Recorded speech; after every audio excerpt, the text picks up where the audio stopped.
जलन। ममता बहुत ही सीधी और प्यारी लड़की थी। वहीं सुनील एक सरल और आगे बढ़ने की सोच रखने वाला लड़का। सुनील, बेटा सुनील कहाँ है? अरे जरा एक गिलास पानी तो दे दो। हाँ माँ, अभी आया। क्या माँ, पानी तेरे सर के पास ही तो रखा है। क्या हो गया है, तबीयत खराब है क्या? अरे नहीं नहीं, वो उठने का मन ही नहीं कर रहा था, तो देखा ही नहीं। वैसे क्या कर रहा है? यहाँ बैठ ना मेरे पास। माँ पढ़ रहा था। वो क्या है ना, नौकरी में तो वक्त नहीं मिलता, अब ऑफिस से घर आकर ही तो वक्त मिलता है। अच्छा ठीक है, पढ़ ले जा बेटा। सुनील पढ़ लिख कर और आगे बढ़ना चाहता था, लेकिन माँ की तबीयत खराब देखकर सोचता है कि शादी ही कर ले। कब तक माँ का ख्याल वो अकेले रख पाएगा? तो एक दिन, माँ ये ममता है, मैंने इससे शादी कर ली है। तुम्हारी तबीयत भी ठीक नहीं रहती, तो मैंने सोचा शादी कर लेता हूँ। घर संभालने वाली और तुम्हें संभालने वाली कोई आ जाएगी तो अच्छा रहेगा। माँ अचानक से सामने बहू देखकर हैरान रह जाती है।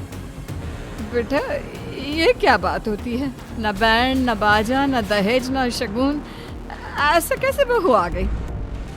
माँ तू तो जानती है, मैं नौकरी के साथ पढ़ाई कर रहा हूँ, तो कहाँ से इतना पैसा बचा पाता कि धूमधाम से शादी करता।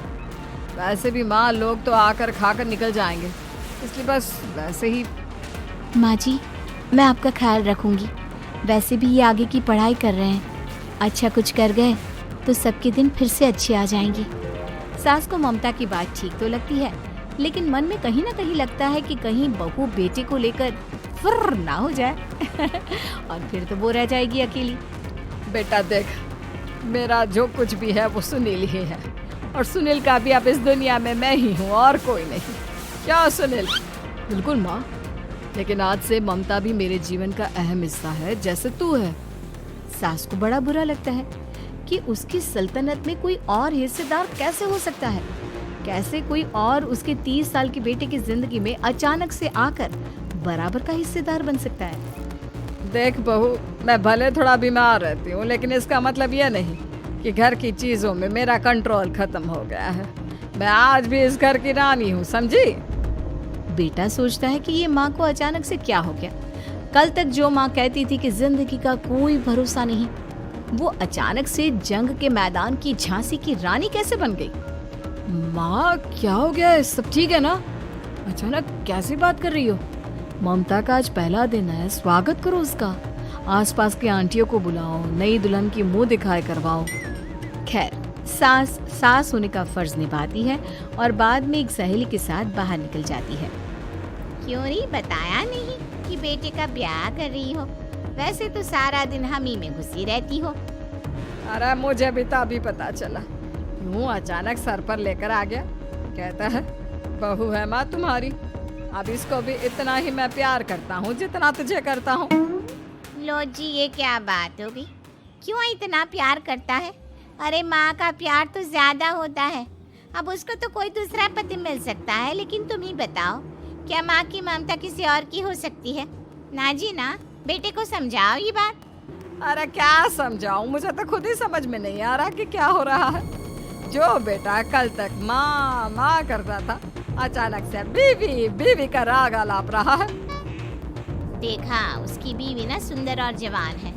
सुंदरता के आगे तो एक से एक नहीं टिकी है। तो तेरा बेटा किस खेत की मूली है? सास को भी समझ में आ जाता है कि बहू की सुंदरता के आगे माँ का प्यार किसी काम का नहीं। उधर बीवी, ए जी, अम्मा जी सहेलियों को छोड़ने गई थी, अभी तक आई नहीं, हम देख आए क्या? अरे रहने दो ना, आ जाएंगी। कहाँ जाएगी, उनकी आदत है। एक बार जाती है तो पूरी पंचायत खत्म करके ही आती है। अच्छा ही है, खाना वाना खा कर गई होगी। छोड़ो ना, घूमेगी तो खाना पचेगा, नहीं तो ऐसे ही खाट पकड़ लेगी। बहू भी शांत हो जाती है।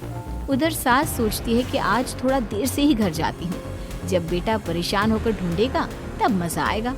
बीवी को खुद ही पता चल जाएगा कि माँ के आगे उसकी दाल नहीं गलेगी।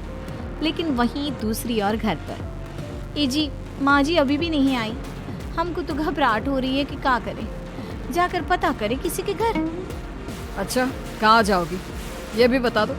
पहला दिन है तुम्हारा इस घर में और एक ही दिन में मोहल्ला छानोगी क्या? हाँ, तो आप भी तो नहीं जा रहे हैं ना, हमको फिक्र हो रही है। अरे यार, ये रोज का है अम्मा का, खाओ और सो जाओ। बस फिर क्या था। बेटा बहू खाना खाते हैं और कमरे में सोने चले जाते हैं। उधर जब सास को कोई देखने नहीं आता तो वो हार कर घर आ जाती है, जहाँ वो देखती है कि सारे घर की लाइट्स बंद है। सास को गुस्सा आता है। बहू, ममता बहू कहाँ हो? लेकिन सारे दिन की थकी बहू को ऐसी नींद आती है जैसे किसी ने भांग की गोली खिला दी हो। वो तो नहीं उठती। उठकर आ जाता है बेटा। क्या बात है अम्मा, काहे चिल्ला रही हो? अरे सो जाओ ना, सुबह की थकी है बहू, वो सो रही है। जोर से बोलोगी तो नींद खुल जाएगी उसकी। माँ को गुस्सा आ जाता है। फिलहाल तो सो जाती है, लेकिन मन ही मन ढेर सारा जहर बहू के लिए भरा होता है। सुबह बहू चाय बना रही होती है कि सास धीरे से गैस तेज कर देती है, जिससे चाय का बर्तन जल जाता है। और जैसे ही बहू चाय का बर्तन उठाती है, उसका हाथ जल जाता है। मेरा हाथ जल गया। वो जोर जोर से चिल्लाकर इधर उधर भागती है कि सास थोड़ी देर में उसके हाथ में पानी डाल देती है। हाय रे बहू, क्या कर रही हो? पहली बार रसोई छुई हो क्या? सासू माँ गलती से गैस तेज रह गई थी और बर्तन जल गया, जिससे मेरा हाथ जल गया। हाय रे, कितना गंदा दाग। छी छी छी छी, मुझे तो उल्टी आ रही है तेरा गला हुआ मांस देखकर। तू ना मुझे अभी साथ से खाना मत लगाना। बहू भी खुद का हाथ देखती है तो उसे भी रोना आ जाता है। कुछ दिनों के बाद सास की सहेली आती है, बहू चाय बनाकर लाती है। उसके जाने के बाद सहेली कहती है, बहू की सुंदरता ऐसी है कि कोई भी दीवाना हो जाए। वैसे तेरे बेटे का क्या हाल है? अरे वैसा ही है, बहू के पीछे लग लूं। क्या करूं, कुछ समझ में नहीं आ रहा। मैंने तो बहू के चेहरे पर दिवाली के पटाखे की चक्री फेंक दी, उसका पूरा चेहरा जल गया। अब देखो ना रही सुंदरता, और ना ही अब मेरा बेटा उसे पूछता है। अरे अब तो वो उसे छोड़कर दूसरी भी देखने को बोल गया है मुझे। बहू सारी बात सुन रही होती है। आंटी एक बात बताइए, क्या भरोसा है कि दूसरी सही आए और आपके अनुसार रहे? देखिए आंटी, मेरी सासू माँ को गलत बात सिखाने की जरूरत नहीं है। हमारा परिवार साथ में खुशी से रह रहा है। देख बहू, मेरी सहेली की बेइज्जती ना कर, वही अच्छा रहेगा तेरे लिए, समझी? बहू नहीं मानती है। वो बार बार उनकी सहेली को घर से निकल जाने को कहती है। तभी सास की सहेली पास के चूल्हे से लकड़ी लाकर बहू के चेहरे पर लगा देती है। बहू जोर जोर से रोने लगती है। अरे ये क्या कर दिया? मैंने कहाँ किया, ये तो तूने किया। तू ही नहीं चाहती थी कि बहू बेटी के साथ रहे, भला मैं क्यों करूँगी? मैं तो चली, निपटो अब। बहू रो रही होती है, दर्द से चिल्ला रही होती है, लेकिन सास उसे डॉक्टर के पास नहीं ले जाती। तभी पति आता है। क्या हो गया ममता? ये दाग कैसे लगा? कैसे जली? ममता कुछ नहीं कहती, बस दर्द से करा रही होती है। पति माँ की तरफ देखता है। हो ना हो माँ, ये पक्का आपका काम है। आप भी ममता से जला करती थी ना। देखना माँ, अब पुलिस आएगी, केस बनेगा, लेकिन पहले मैं ममता को अस्पताल लेकर जा रहा हूँ। सभी अस्पताल जाते हैं, जहाँ डॉक्टर ममता की सास से कहते हैं,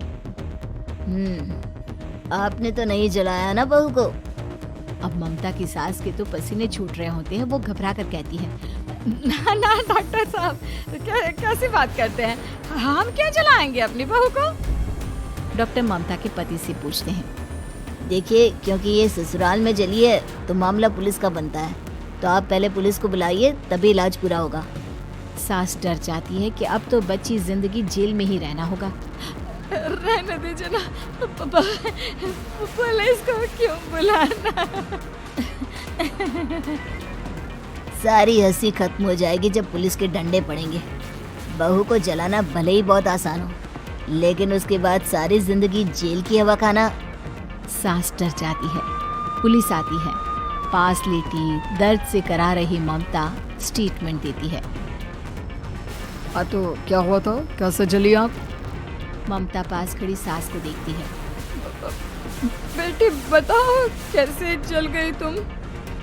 ओए, काका का किरण वाली शाहरुख, चुप, बिल्कुल चुप। सास चुप। सभी इंतजार करते हैं कि ममता क्या बोलेगी।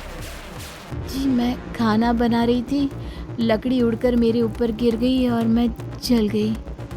सास बहू की बात सुनकर रोने लगती है। देखा माँ, कितनी समझदार है ममता। ये चाहती तो, हाँ बेटा, ये चाहती तो मैं आज जेल में होती। मुझे माफ कर दे, मैं आगे से अभी कभी ऐसा नहीं करूंगी। बहू के साथ मिलकर रहूंगी, मुझे माफ कर दे।